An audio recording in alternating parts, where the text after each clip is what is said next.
time. So gather around, say hi, how you doing? I'm going to open up my chat on my iPad to see if I can see and say hi to everybody. I'm still on the road. I was supposed to be in LA already, but weather, as though although it's beautiful right now, was fairly greasy coming through the pass, through the mountains, through the whatnot.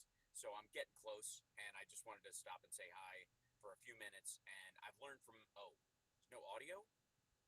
There should be audio. Is there audio? Hi. None. Oh, that's weird. The microphone check. Hi. Hello. Can't hear me? No audio? That's weird. It should be. Let's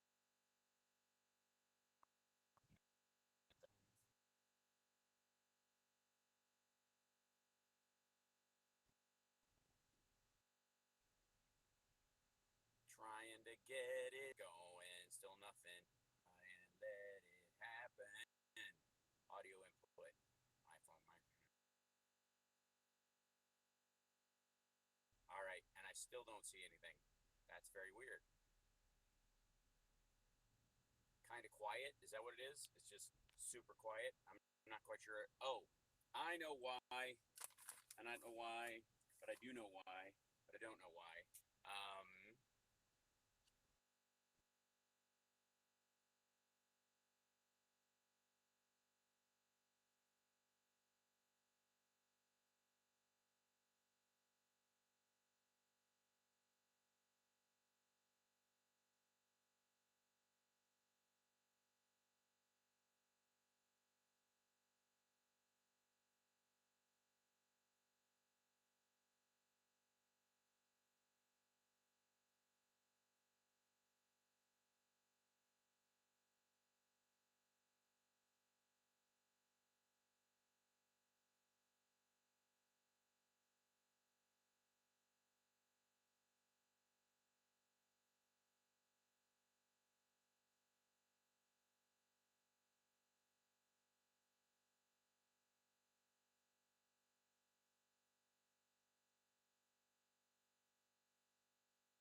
always see. We think perhaps restarting, trying this again just for the heck of it. We'll see. Just for I'm just gonna like chit chat while it's happening for a moment, if I may.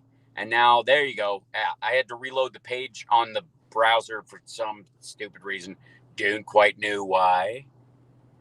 But is it better now? Better now? Yes. Yes. All right. Good. Excellent.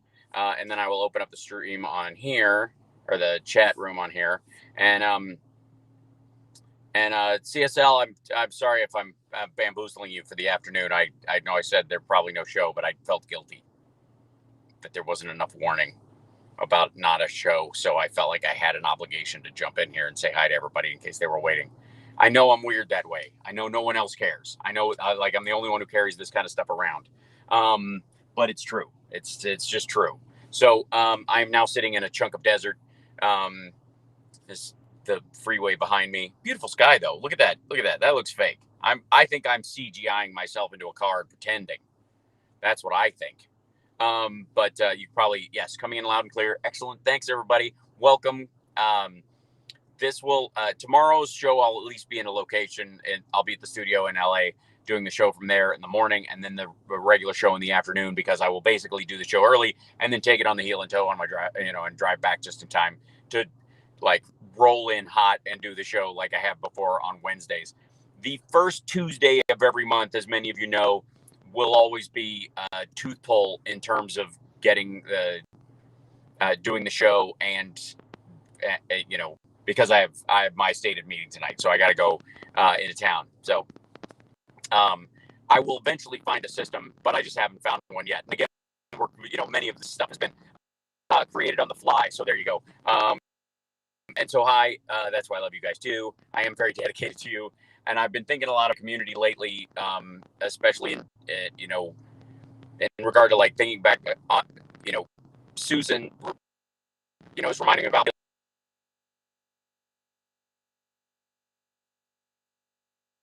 Billy and some of the others that we've lost over the years. And see you, brother. Um, I, I often think about people who used to be in the Ustream chat, a long, ages ago, who have passed away literally from old age, literally.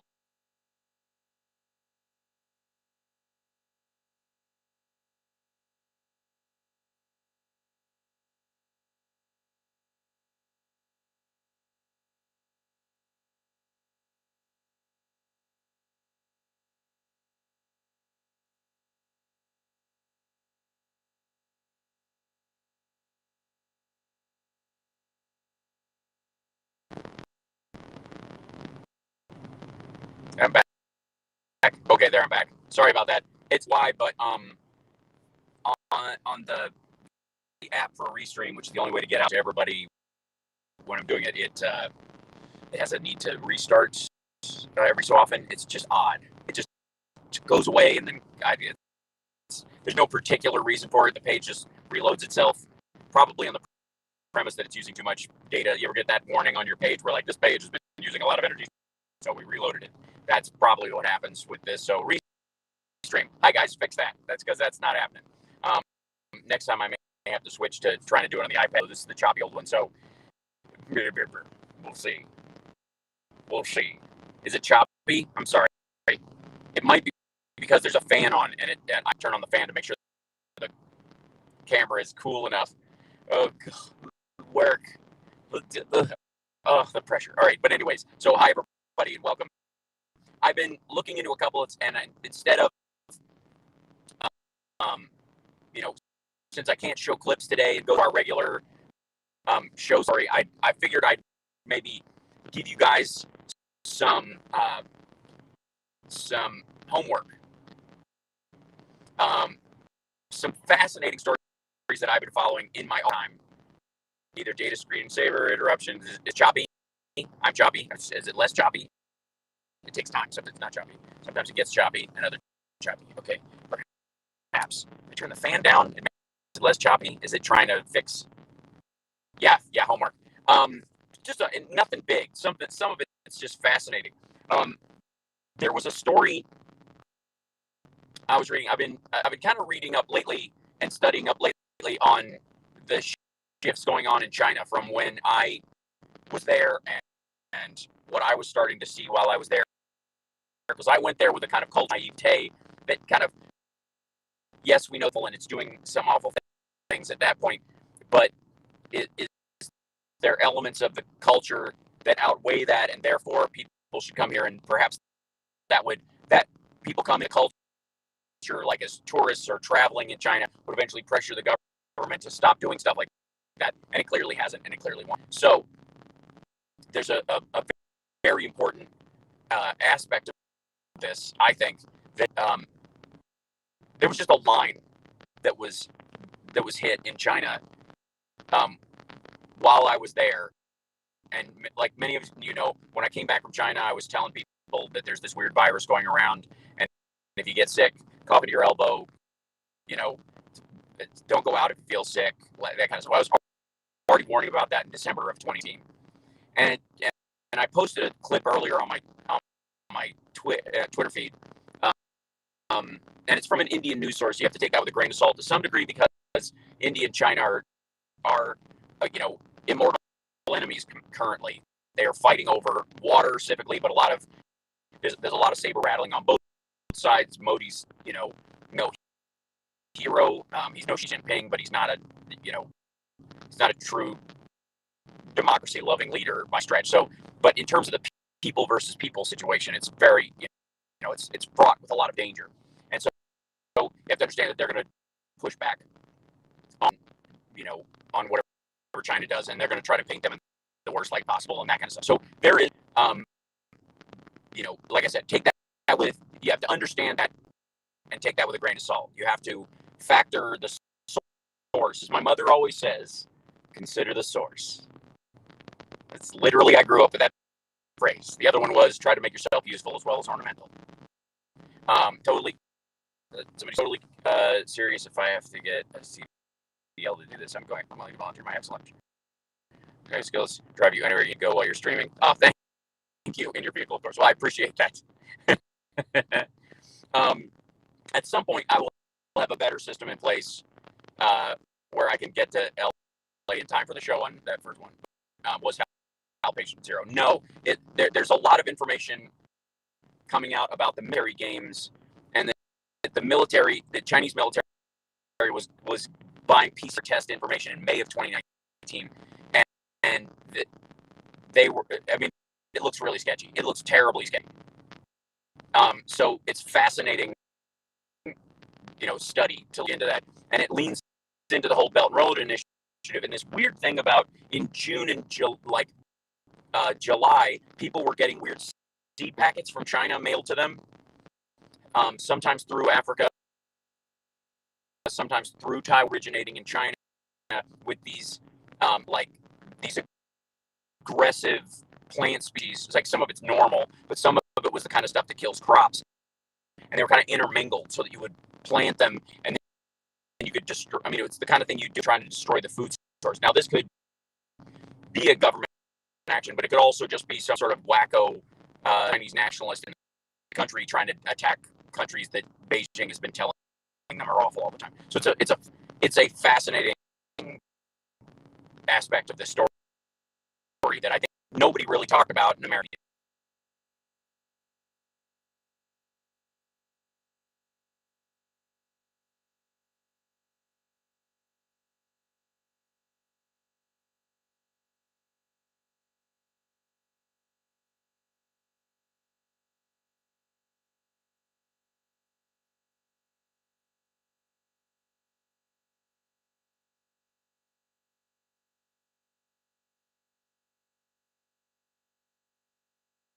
Oh, now I don't know anymore. We're back. Oh, yay. Okay, good. It drops out. It's the weirdest thing. It just reloads the page. That's nothing I can solve on my end right now. It just kind of, and then you met another and you was gone. There are that's a side story that I think is worth people digging into. Mystery seeds from China, and the story that I posted earlier. You can check it out on my Twitter. It's from Leon, which sounds like an Indian version of OAN. So again, take it. It goes choppy for a while. I come back probably. I'm also I'm the guy who buys the Trump books, so you don't have to. So I have gotten my copy of Stephanie Grisham's book, and I will peel through that by the weekend and have little snippets to show you as well over the course of tomorrow morning, more than likely in the morning show. So I will, I'll kind of, that's something to look forward to in tomorrow's morning show where we're just hanging out. And other than that, there's I think the biggest story today, and the one we're talking to the most, is of course the whistleblower speaking in front of the Congress today, the Senate committee rather, Frances Haugen on Facebook and all the stuff that she discovered and she released and all that kind of stuff. None of which is a surprise. I have been telling everybody for a long time that not only is the political world of Facebook completely fraught with corruption and horrible foreign money and garbage like you could. The irony that we've been trying so long to get money out of politics, and it's almost as if they expected that to be successful, that Citizens United would be overturned at some point, so they're finding another way around it, and the way they found around it largely is Facebook. Now, some of the stuff ends up on Twitter, some of it they dick around on Instagram and LinkedIn and that stuff, and a little bit on Twitter, obviously, and they're Trump had his history of fake followers and double accounts across multiple platforms, that kind of stuff. But the real enemy in this has been Facebook. It was gnarly. It was just like what she's talking about. The part, interestingly, that stood out, I think, for a lot of people was that they knew that Instagram was damaging to young girls, and they did nothing about minors being on there, and what came of that. Most of the news coverage initially yesterday was them making fun of Blumenthal for thinking Finsta was for them presuming that Blumenthal thought Finsta was a like product of Facebook and not a nickname for what the kids call it.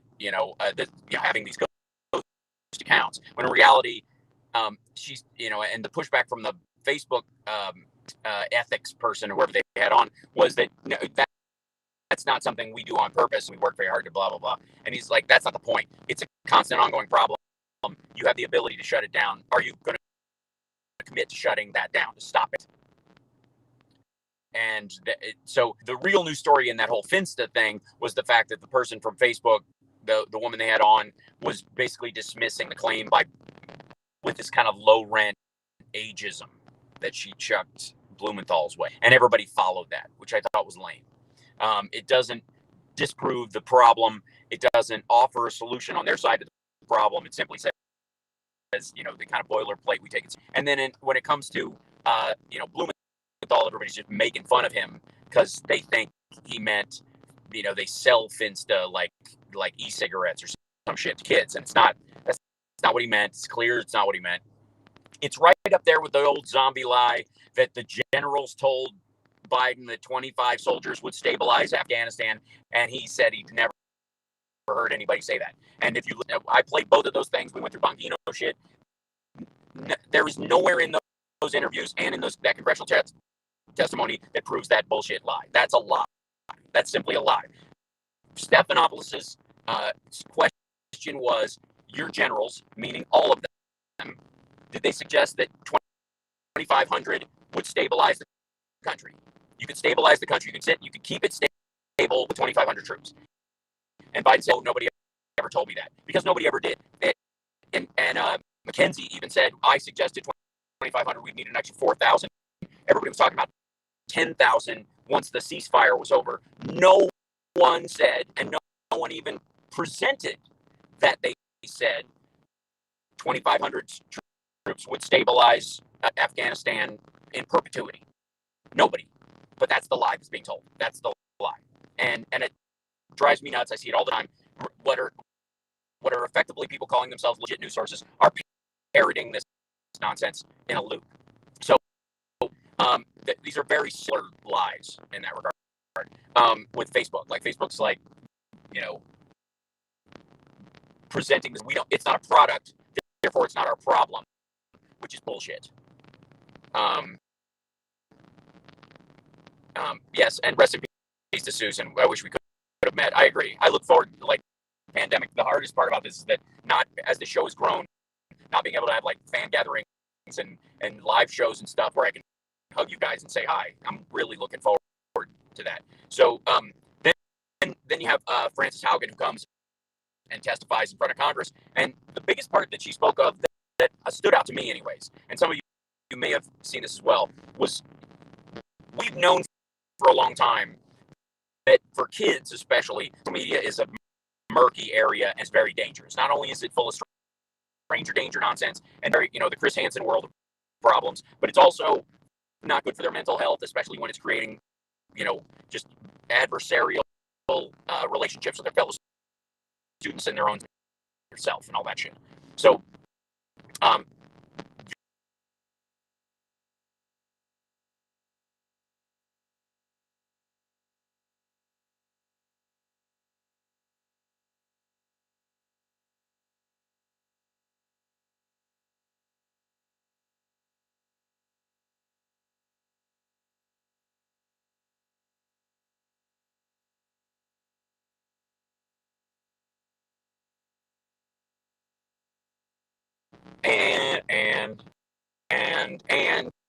and I'm back. All right, and I'm back. So I'm back. Hello, Jason Bird. So one of the stories that really stood out to me was the fact that she said that Facebook contributed to the genocide in Myanmar.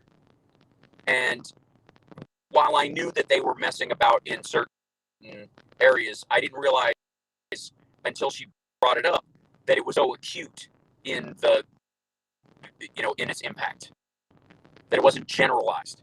And so this is from in case any of you haven't heard the testimony yet, or you take a look at it, she references specifically monkeying around in other countries that are destabilized and where there's a lot of violence. And specifically in Myanmar, she goes, this is from Paul Moser's article from the New York Times in 2018. Naypyidaw, Myanmar, I hope I'm saying that right. They posed as fans of pop stars and national heroes as they flooded Facebook with their hatred. One said Islam was a global to Buddhism. Another shared a false story that the rape of a Buddhist woman by a Muslim man. The Facebook posts were not from everyday internet users. Instead, they were Myanmar's military personnel who turned the social network into a tool for ethnic cleansing, according to former military officials, researchers, and civilian officials in the country. Members of the Myanmar military were the prime operatives behind a systematic campaign on Facebook that stretched back half a decade and that targeted the country's mostly Muslim Rohingya minority group, the people said. The military exploited Facebook's wide reach in Myanmar. It is so broadly used that many of the country's 18 million internet users confuse the Silicon Valley social media platform with the internet entirely. It is the AOL online of the internet.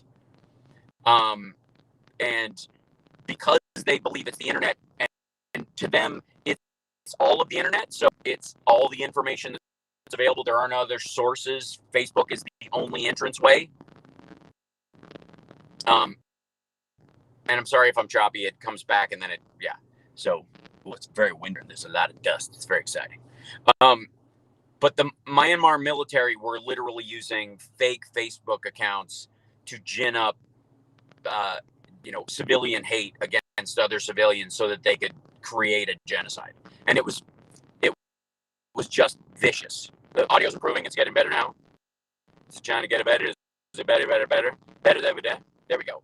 Yes, it's all they have. Yes, agreed. Hey, I'll drive forward 100 feet or so, maybe. I don't know that that'll help. I found the best spot I could, and the quality is fine. It's just, I think, the app that's streaming on. I apologize. But I will post this article for reference on my Twitter right now. In terms of, let's see, I'll tie it to the Facebook thing. I'm going to send it out right now.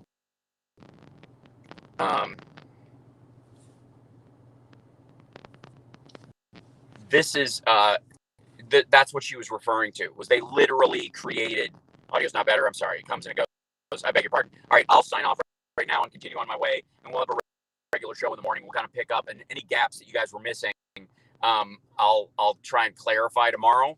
But that was my big takeaway. Was we know definitely how much influence Facebook has on children and young adults, but one of the biggest ones was how they were on a microcosm impacting places like Myanmar in a way that on a bigger scale, Russia and China and Saudi Arabia were messing with our democracy over here. It was just it was because of the structures of those countries not being as resilient as ours, the violence was more profound. But the impact on the human brain wasn't any different. So you have to understand the January 6 people and the Myanmar military targets were basically the same kind of human beings. And so they, some of them may have thought this is the day, right? And that's the word, and that's the part that Facebook plays.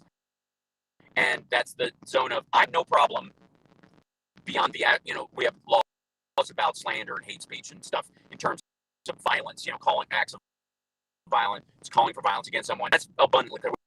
We have law about that, and that's enough. The problem we have is on our social media, people pretending to be U.S. citizens, fomenting genuine U.S. citizens with this idea that they have a lot more support for their ideas and their violent intentions than they actually do. That's the scary part. That's the single thing that social media negatively does in terms of our democracy. It tells people with a 2% support that they have their 50% or more than the populace. And that drives them to the actions you saw on January 6th and the like. And she said something very specific, which was the guards against disinformation were turned off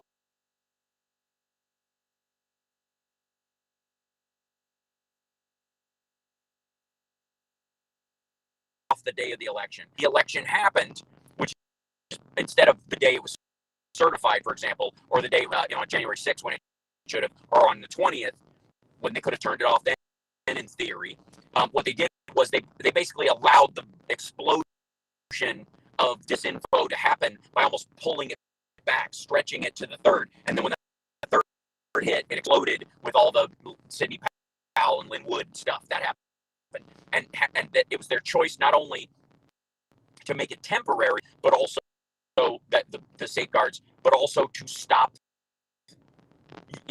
to start them up, turn that spigot off on November 3rd, the actual day, which like cycled it up and made it very crazy. All right, I know, I can't speak to what the stream. I apologize if it's a little gunky, but yeah, I'm okay. Can I scroll through the chat? No, is it frozen? All right, I'm going to. Where are you? I'm going to. My screen won't allow me to scroll down. I'll reload it. Damn it. Reloading the page, seeing if it works. We shall see. La-da-da.